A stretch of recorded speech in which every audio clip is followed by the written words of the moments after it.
Letter 219 by Charles Lamb. Charles Lamb to Robert Southey Ogg, 9th 1815. Dear Southey, Robinson is not on the circuit, as I erroneously stated in a letter to W. which travels with this, but is gone to Brussels, Ostend, Ghent, etc. But his friends the colliers, whom I consulted respecting your friend's fate, remember to have heard him say, that Father Pardo had effected his escape, the cunning greasy rogue, and to the best of their belief is at present in Paris. To my thinking, it is a small matter whether there be one fat friar more or less in the world. I have rather a taste for clerical executions, imbibed from early recollections of the fate of the excellent Dodd. I hear Buonaparte has sued his habeas corpus, and the 12 judges are now sitting upon it at the rolls. Your bout few bonfire must be excellent of its kind. Poet Settle presided at the last great thing of the kind in London, when the Pope was burnt in form. Do you provide any verses on this occasion? Your fear for Hartley's intellectuals is just and rational. Could not the Chancellor be petitioned to remove him? His lordship took Mr. Betty from under the paternal wing. I think at least he should go through a course of matter of fact with some sober man after the mysteries. Could not he spend a week at Poole's before he goes back to Oxford? Tobin is dead.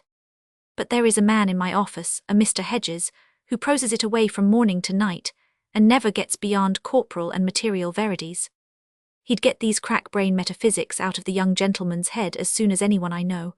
When I can't sleep o' nights, I imagine a dialogue with Mr. H upon any given subject, and go prosing on in fancy with him, till I either laugh or fall asleep.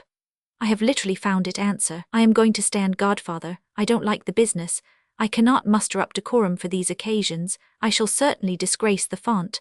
I was at Hazlitt's marriage, and had like to have been turned out several times during the ceremony. Anything awful makes me laugh. I misbehaved once at a funeral, yet I can read about these ceremonies with pious and proper feelings. The realities of life only seem the mockeries. I fear I must get cured along with Hartley, if not too inveterate. Don't you think Louis the Desirable is in a sort of quandary? After all, Bonaparte is a fine fellow, as my barber says, and I should not mind standing bareheaded at his table to do him service in his fall. They should have given him Hampton Court or Kensington, with a tether extending 40 miles round London. Would not the people have ejected the Brunswicks some day in his favour? Well, we shall see. Father Pardo, I have not traced this fat friar. The excellent Dodd, the Rev. William Dodd, 1729–1777, compiler of the Beauties of Shakespeare, was hanged for forgery in 1777, when Lamb was 2 years old. The case caused immense public interest. Buonaparte, Waterloo had been fought on June 18. Your bout few.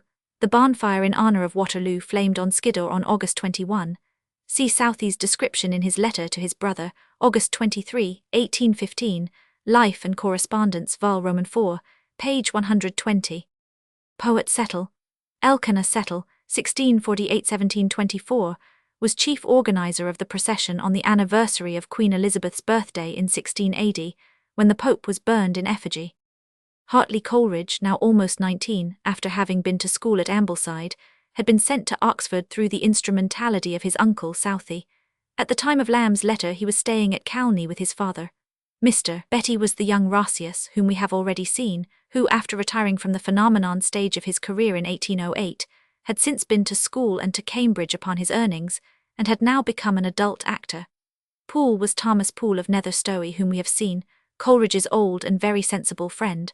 Tobin would probably be James Webb Tobin, the brother of the dramatist. He had died in 1814. I am going to stand godfather, to what child I do not know. Louis the Desirable, Louis Roman 18, styled by the Royalists Le Desire,